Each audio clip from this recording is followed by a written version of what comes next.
Hi, this is Max Rael from History of Guns, and you're watching Concerts That Made Us.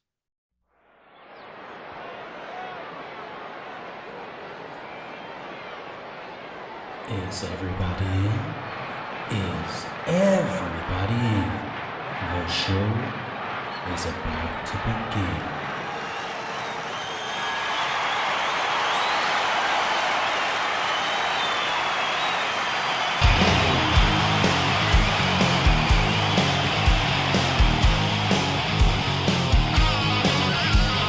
Welcome to the podcast, concerts that made us, interviews and stories, tales from the bus.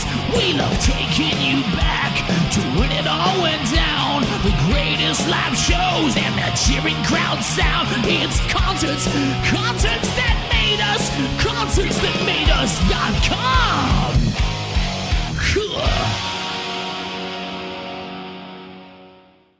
Max Rael, you're very welcome to Concerts That Made Us. Thank you for having me. Now, first off, History of Guns recently released a video for What's Buried Will Rise. It's off your new album, Half-Life. It's weird, it's interesting, I like it. Take us a bit deeper into the production of the video. Well, yeah.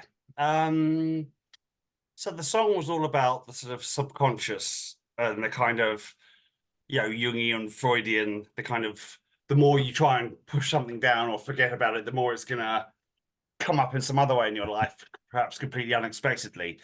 And then I was watching on Netflix the recent Ripley, based on the talented Mr. Ripley series of books. And that's all shot in this kind of, I don't know if you've seen it. It's No. It's done in the kind of high contrast black and white, like the old sort of films of the 40s. And I really sort of liked the look of it, and it's done well. And there's a scene where they go out on the boat to have this kind of big dramatic chat, and I kind of loved the photography of it. And I was thinking, oh, wouldn't it be great to have me and Dell on a boat out in the middle of the ocean? But of course we can't afford cameras and boats and everything like that. So I've been playing around a lot with like the AI tools that are out there. I know it's controversial because a lot of people say it's de-skilling the work, and I know friends who are video effects artists and so on and such forth. But as someone without a budget to make the video properly, I thought, well, let's have a go. Let's see what we can do. So I fed it in images of me, Dell, boats, typing in all kinds of stuff, and it was generating some pretty weird kind of things came out of it. Some of which I've kept. It always seems to want to morph things. So I'd have the two of us in the boat, and it would have the back engine, and it would keep morphing that into a third person behind us, which I didn't want, obviously. And so it had gone well, reasonably well. Bits of the boat keep appearing and disappearing, but the kind of wrongness of it, I kind of decided to celebrate and just have it, like I'm not trying to make a perfect recreation of us in a boat. This is a weird interpretation of that idea. And then I try and do the lip sync, and it was doing it quite well, but Dell's teeth just kept appearing and disappearing and appearing again, and I couldn't work it out. So fortunately, my friend Howard Gardner, who I'm in the band Decommissioned Forest with, he is a video effects person. And so I kind of said, Howard, can you just kind of sort this mess out? And so he made a few tweaks and made it a little bit less ridiculous and more deliberately wrong rather than accidentally wrong. Right. You know what? Just for the pure entertainment of the story, you need to keep doing videos like that. It's the future, I think. Yeah, definitely. Now, the album, Half-Life, where did the idea for it come from? Okay, it was Half-Light, actually, not light. Sorry, That's Half-Light. That's right, because that is part of the whole themes of it. And originally, we'd done an album in 2008 called Acedia, where we just sort of focused on the guitar punk sort of side, angry young man kind of stuff. And then the plan was always to follow that with an electronic album. And I was kind of thinking, well, where can we put History of Guns next? Mick Mercer used to review History of Guns, and he imagined like Del and I as 70s police detectives, or he'd imagine us in different settings. So I was sort of playing on that, and I sort of thought of genre fatigue, whereby eventually, after enough James Bonds, they put James Bond into space. So I was thinking, history of guns in space. That will be the starting point. And then so I thought we need some sort of high level sci-fi film element to kind of hinge it on. And I just had this idea, and it was me and Del sort of stuck in a spaceship, broken down spaceship orbiting a moon. And then half the day we were closest to the sun and it's unbearably hot. And then half the day we're on the other side facing a dead planet and it's unbearably cold. So it's half light, half dark.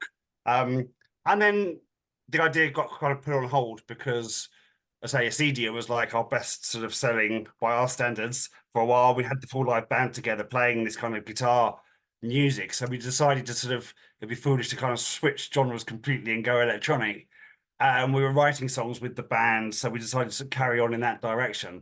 And so Half Light, I had a few demos for the first sort of 4 or 5 tracks. And then it's kind of been on hold. Then once every couple of years, I kind of pick it up and we're doing tweaking bits and adding bits and stuff. And then we sort of came back with Forever Dying in Your Eyes a couple of years ago. And that sort of got me back into history of guns and like the idea of what can we do. I was like, oh, you know what I'd really like to do is finish off Half Light. And so it was weird going back because obviously a lot of the sounds and stuff were from Cubase in like 2008.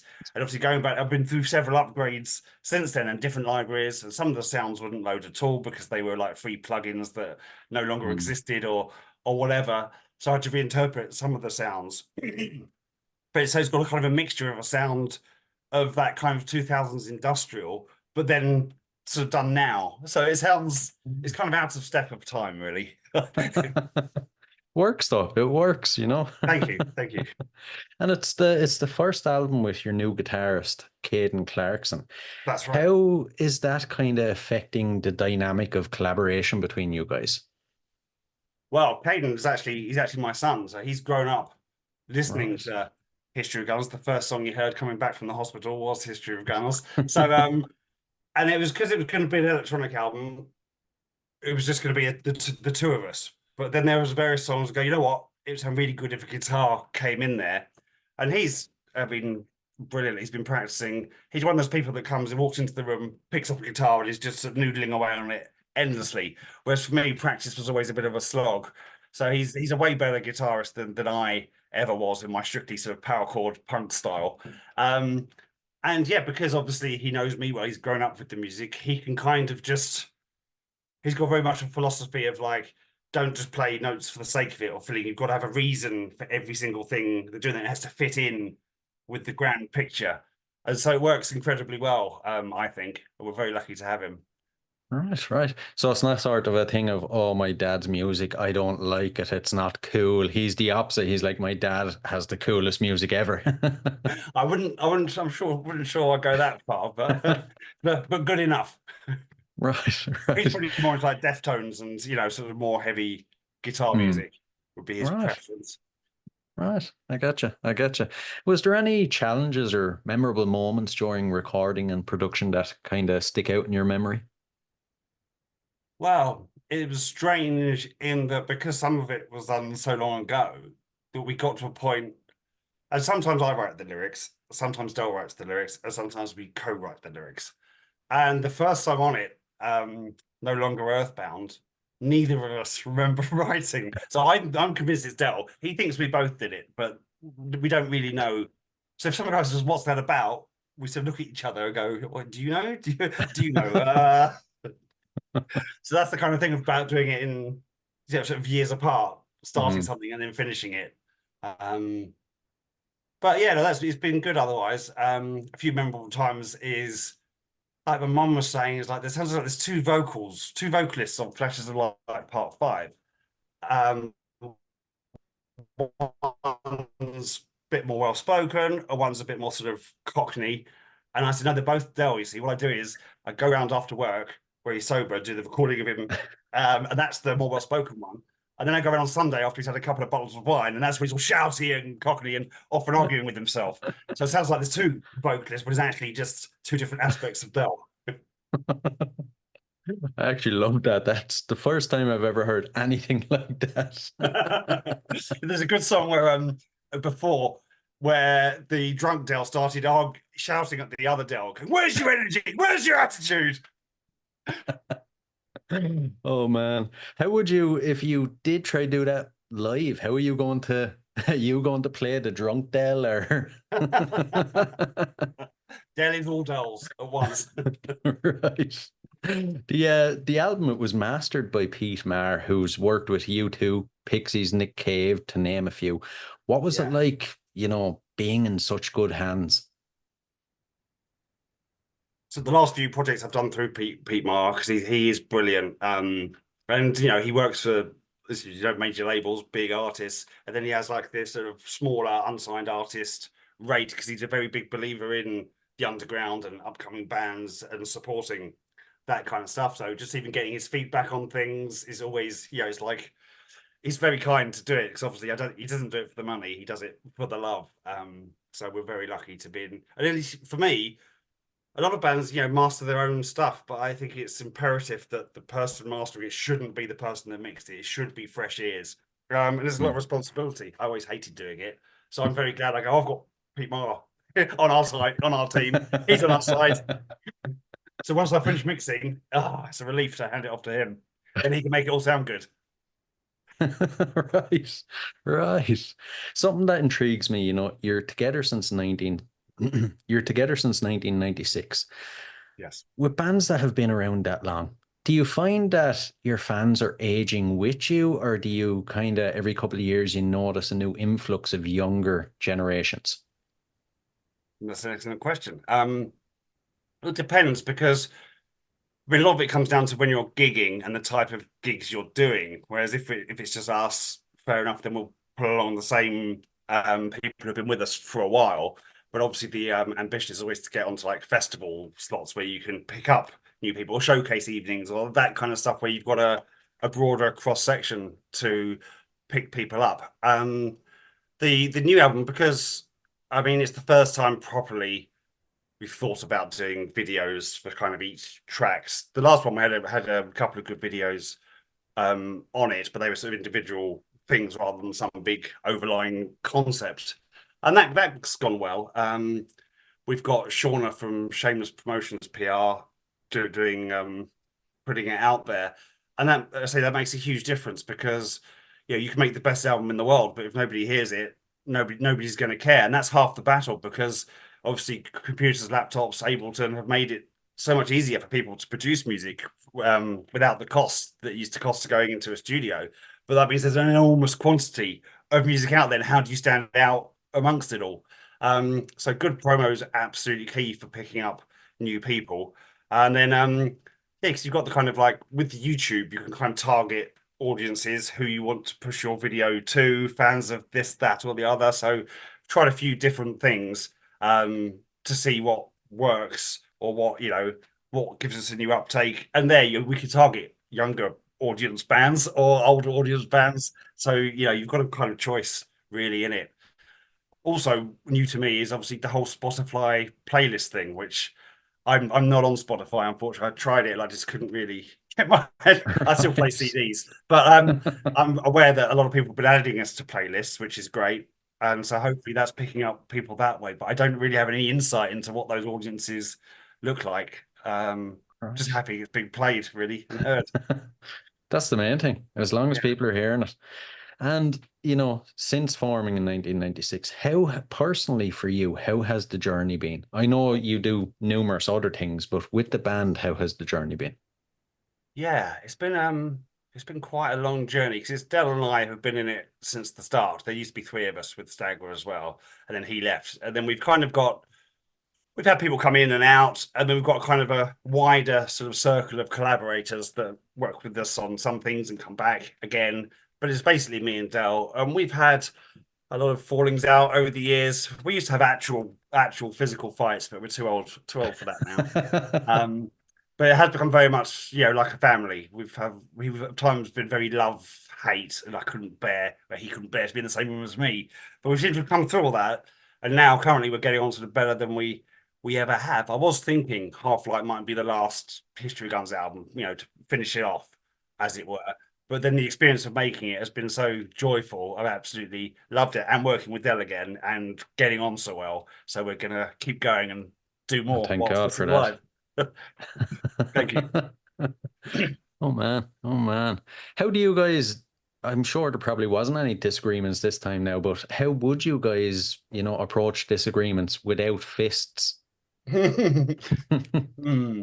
Yes, that's a good question. Yeah, I guess we're both kind of, I wouldn't say argumentative, because one of the things that people always will tell me that I'm a control freak because I'm one of the writers and I'm mixing it. So basically, the person who mixes it, right? It's gonna sound how I envisioned it. So, but Dale hasn't got the musical language because he can't play any instruments. So when he tries to describe one of my mixes as not being how he thinks it should be, he doesn't have the right words. So he'll just say it's shit or it's crap, right? And I Right. can't work with that. And so then I feel offended, and then it kind of escalates from there normally. Um, but I think now I've said to him, about constructive criticism. It's all right if you're not happy with the mix, but try and give a suggestion as to how. Yeah, just make it better, he'd say. Right. Right. Sounds like you have your work cut out for you there. Sometimes, but we're both happy with the new album. It was after a CD we did album 4, and neither of us were happy with it or are happy with it. It got some good moments on it, but that's when we were really arguing. We weren't in a good place, really. I couldn't get a sober take out of him. I kept doing so many takes over and over. So in the end, I decided it was part of the theme of it was disintegration. So I kept these really drunk sort of takes in there. But now listening back, we both sort of cringe and regret that decision. Right. Okay. Okay. Maybe time for a time machine. Yes, definitely. Yeah. And the podcast is called Concerts That Made Us. So I have to ask you some concert related questions. I'll Of course. start you off easy. As a concert goer, what concerts would you say have made you? Wow. There's two different kinds of, well, three probably. I used to be a big into festivals, going to the festivals and loving the kind of, going from stage to stage in a bit of a haze and just picking up and just discovering new things or following it in a whole, you've got a gang of friends all together for an extended period of time. Or like the Whitby Gothic weekend. We used to go to that all the time. So that's very much a sense of community there. Then I've got bands that I followed for a long time, so like Main Street Preachers or something like or Marillion. And there we used to travel to go to gigs. And so I'd meet up with people from the fan lists. And so I've got quite a lot of people I know are from gigs. And then I meet up with them only at gigs. Carter is another one with Jim Bob. So it's nice when Jim Bob goes on tour, not just because Jim Bob's going on tour, but I get to see lots of my friends that I don't normally otherwise would see. Um, yeah, I did say there was three. Can't think what the other third type was going to be. It's probably more it's sort of club, more like immersive kind of where you're in a world of music, less social, a bit like clubbing, but like a band like Swans or something like that. And I didn't get to see Coil. I was due to see Coil play at a disused underground station, but the gig got called off for health and safety reasons, and then John Balance was dead. And then I was like, I think he did it on purpose, really, just to spite me. Sometimes, but yeah, that's the kind of way where you're in. The music transports you to another world. Howard Gardner actually, he does one of his acts, Pillars of Golden Misery, and I saw him play recently, and it was like when it finished, and it was like just being like you've arrived back in your body. It's like where did I just go? Um, so there's the transportative, otherworldly element. I think that's the three bits I think that make up a good gig for me. Yeah, yeah, yeah. Perfect. Perfect description there. And growing up, how did your local music scene kind of influence your later sound, or did it? Hmm. So growing up, I was in a band, like at a secondary school, like a lot of people, but there weren't really any venues around here. We played at like a sailing base, a few weekends, weird social functions. But then it was all about going up into London, like the Rock Garden in Covent Garden, or there was the Hmm. Powerhouse, the Mean Fiddler, these kind of venues. But we'd kind of, because we were a school band, we'd sort of hire a coach and we'd be ferrying in all our friends from school up to the gig. Didn't really succeed in building a London audience. We were carrying our fans around with us. which was one thing. Then sort of later in life, I moved to Hertford, which had an actual gig venue in the Marquee. It was called Hertford Marquee. And that's where History of Guns played one of our sort of, when we first got the big 5-piece lineup with the live drums and everything. And there's footage on YouTube of that. And that was really good feeling, because they have Rock in the Castle. And then on bank holidays, they used to do this magical mystery tour where all the pubs in the town have bands on all day. So that was a really great thing to be a part of. And I miss it, really. We haven't done it for a while. Yeah, yeah, man, you'll have to try bring it back. We are trying to. And fans, they've noticed you guys haven't played any live shows in quite some time. Is there good news about live shows on the horizon or in the distant future? Yes, I think so. So the last few we did was with the kind of laptop backing. We did a couple of just two-man, just me and Dell with a laptop, and then I'm trying to play guitar in some songs and keyboard in other songs, and it was too much pressure for me, really. There's a good clip on YouTube of random death bag of us as the two-piece like that. Then we had Jamu join on guitar, and we did a few gigs like that. But I never liked playing with a laptop backing. I've always liked the live drums. And although the idea was to have kind of loops, the drummer was going to be triggering loops and samples from like a drum pad with the live. We never actually got that all working, but just playing with live drums is so much more energy, and I don't know. Also, it allows, if things go wrong, you can adapt on the stage. If Dell doesn't come in time for a verse, then you can just make the verse longer. Whereas the laptop backing, it's going to go into the chorus, he's going to still be in the verse, and it's just I can't cope with it. So our favorite drummer was Gary Hughes, who's absolutely brilliant, and yes, he's up for a session, and so we've recruited a bass player who's Eamon, who used to be in the band Zycogen with, and so we're going to have a session, hopefully with all of us together, and look to put together a live set. It's difficult at this age when everyone's got jobs, and trying to fit in a weekly Yeah. rehearsal is a challenge. But yeah, my kids are teenagers now, and Caden's in the band, so that makes it a bit easier. True, But true. hopefully we'll be out and playing live in the not too distant future. Brilliant, brilliant to hear. And I always ask, out of all the gigs that you guys have played, is there one that stands above the rest? Couldn't have got any better. Playing Whitby Gothic Weekend was a big deal for us. That's the biggest stage we've ever been on, and there's a lot of build up to it. There's a couple of songs of it on YouTube. It was supposed to be filmed for a DVD, but I don't know what happened there.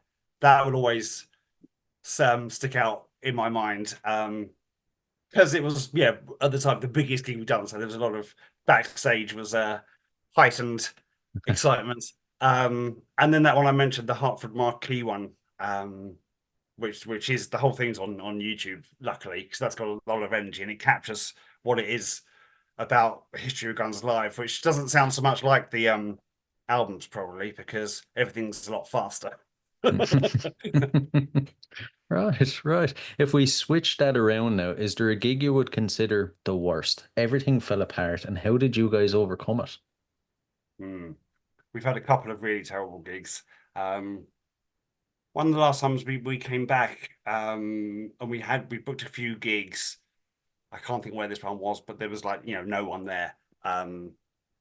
Just playing to an empty room, essentially. There might have been one man and a dog. I can't even remember that. But and in that situation, you have to go, well, we'll treat it as a rehearsal, give it everything we've got, and even if you're not playing to anyone, there wasn't even any other bands on the bill, so it's not like sometimes if you get a poorly attended event, at least you're playing to the other bands that are that there weren't any. Lovely, Yeah, lovely. other things is just where things have gone wrong, particularly Dell trying to work with the laptop backing. Right, right. And back in those days, when it came to showtime, how did you psych yourself up? And then afterwards, how did you guys wind down? Yes, we learned the hard way that getting to the venue, sound checking, and starting drinking wasn't a good idea. Which is difficult because then you're hanging around and there's beer everywhere. You're in the venue. You've got a couple of hours to kill. It is tricky. I always think it's good to get out of the venue if you can. Go and have something to eat, but then we don't like to be bloated on stage, of course. So it's tricky. I mean, with decommissioned forests, I generally have a book. I take myself off somewhere. And I do transcendental meditation. I tend to go off solitary. But with History of Guns, we generally were all together. And we've had people in the band that like wind-ups, and so there'll be kind of that kind of... I'm not a big fan of banter or Right. tricks, but when people are bored backstage, and we've had people of that sort of mentality that love to wind each other up. Afterwards, yeah, that is a tricky one because there's always so much adrenaline flowing. That's why I prefer it sometimes when we're earlier on in the bill, then I can watch the rest of the bands and dance and get that out of my system. Because there have been times I've come home and I'm just, watching television, buzzing. I've got work tomorrow, I need to go to sleep, but you can't. No, that has to be one of the worst, points in being a musician when you have to get up early for work next morning and you're still Yeah. buzzing. Yeah, and I think a lot of those people who perform who need that kind of validation of the crowd and live for the applause, then when the gig's over, you don't want to go back to that hotel room by yourself and just be confronted with your own. And so a lot of these guys party hard. Yeah. I'm sure many listeners are wondering as well, and I feel like I'm obliged to ask this question. With your son in the band, how are you going to approach live shows? And I'd imagine there's not going to be a whole lot of partying or something like that. You'll have to set an example. I'm a lot older now. I've mellowed out a lot. Yeah, I hadn't thought that far ahead, but he's very sensible. Yeah, he's done his GCSEs, he's about to start A levels, but I think like a lot of the young people these days, doesn't seem interested in the hedonistic kind of side of, like Generation X perhaps was more into destruction, getting smashed, whatever. Doesn't seem to have that as part of his makeup. So yeah, we'll Right. see. So I think He'll that be, means I can have a few drinks afterwards, and he'll be able to drive me home. I was just going to say he'll be keeping you on a leash, so I think so. But no, And, no matter how bad I am, Del is always worse, you see. So that's why I get away with a lot. Right, right. And before we dive into the last couple of questions, then, future plans, is there more videos, more singles? What can you share with us? Yeah, so I mean, at one point we were going to try and do a video for every track, but that's probably a bit ambitious. But we have got Howard Gardner, bless his heart, has done a short film, which is Drug Castle, which is one of the longer tracks on the album, and then the track after it, Survive the Night. And he's very David Lynch inspired. One of the previous videos that my daughter filmed was in the woods here. We had a kind of table with a cloth on it and a pyramid. And I've got like a oscilloscope, and we're playing things and that kind of thing. So we kind of had the oscilloscope and the pyramid and stuff on the beach with a fire. And then it's like we're kind of doing a little ritual to try and summon these alien creatures. And then, of course, Howard's a VFX wizard, so he's actually got the aliens appearing or weird things happening around us. And it's like a 10-minute short film. So rather than a music video, because that track is very much, there's a lot of spoken word, and there's like weird noises and atmospheres. So yeah, we're saying we're going to present it as a short film. There's an open mic short film festival that runs in London called Kino, where we've had stuff before. So we're going to try and debut it there, and then release it to YouTube. Then I think I might still do something for Flashes Light Part 5 myself, but that'll be some deranged AI gone wrong kind of thing. Then the last thing of part of this promotional cycle is we're going to do an EP where, like, one of the tracks that's all electronic, I've done a kind of like opposite of a remix, like a demix, where I've taken all the drum loops and the synths off and recorded like proper like live drum sounds, and then Caden's put a load of heavy guitar on it. So we've worked it from a electronic track back into a rock track. One of my friends was going to do a remix of Survive the Night, but I don't know if that'll be done in time. And then we've got like a couple of tracks that didn't make the album, and then alternative versions. So it's going to be like a little EP of extras or additions. Not sure what we're going to call it because wanting something to do with half light, so it might be Eclipse EP. I thought maybe quarter light. I'm not quite sure, but Right. that'll be the last thing. Say goodbye to this project, and then we'll be on to the next one. Right. I was just going to ask, are you the type of band that you let a project breed for a while before you start working on the next one, or have you actually start thinking of the next one yet? We've already started. I was getting carried away because there's a time, obviously, once you finish mixing the album, so they go off being mastered, and then there's the manufacturing of the CDs. There's always a few months lead time before it actually comes out. And yeah, we were on a roll, and we kind of wanted to go in the guitar direction. So yeah, no, we've got a working title which is Rage and Reflect, and we've got 4 songs I think so far, kind of sketched out for it. But knowing us, or knowing me rather, I'll do so much work on it and then I'll stop and I'll get involved in other projects, other things. And then after a while come back to it, rearrange it and go, oh, that doesn't belong there. And Yeah. so it won't be rushed out, but we've got an idea and a concept and have started work, which makes me happy. Okay. Okay. Well, hopefully you don't leave it so long that you find that the sounds and the plugins don't exist anymore for this one. Definitely not.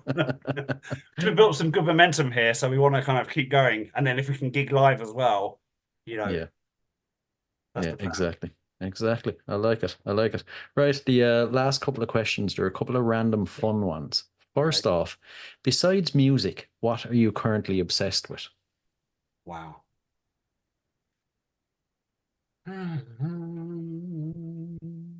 I get I'm very much into films, and I get obsessive. Same with books. Like, I read one Murakami book, then I'm going to read all the Murakami books. And I, for some reason, completely missed out on Pressburger and Powell, British kind of alternative filmmakers in the 40s. And I watched one of theirs, A Matter of Life and Death, because it was on BBC iPlayer.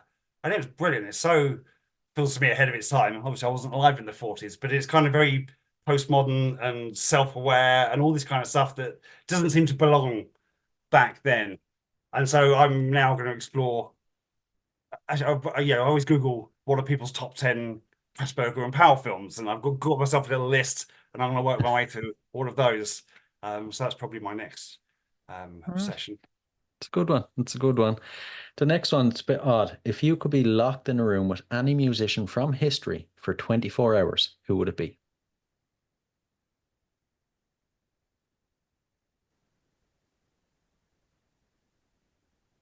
I would probably say John Balance from Coil. Right. Yeah.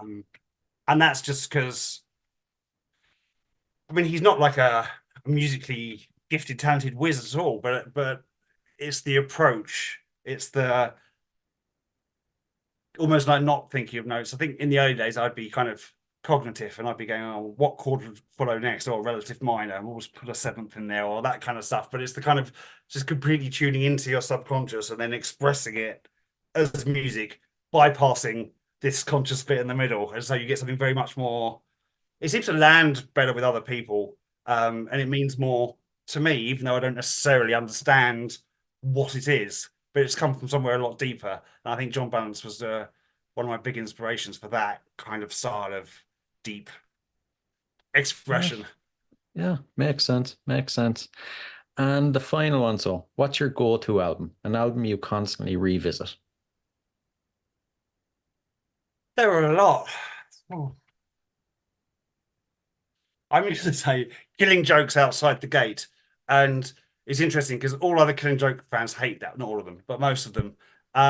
Because it doesn't sound like Killing Joke. But it was the first one I heard. So I didn't know what they sounded like. And Jazz Coleman meant it as like a solo project with just him and Geordie. He didn't mean it to be part of Killing Joke. And the record company sort of forced them to release it. But because it's the first one I came to, I absolutely love it. Yeah, and I'll always come back to it. It's like kind of demented 80s goth pop, but with like a prog. It's like a kind of genre that I've never heard anywhere else and doesn't exist anywhere else. Possibly for good reason, but I love it. Right, right. I think that's actually a very fitting album for you as well, and history Yes. of guns. Yes. I love it. I love it. Listen, Max, this has genuinely been a hell of a lot of fun. Thanks a million.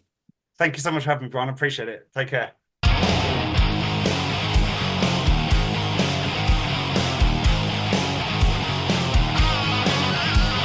Welcome to the podcast, concerts that made us into music stories, tales from the bus.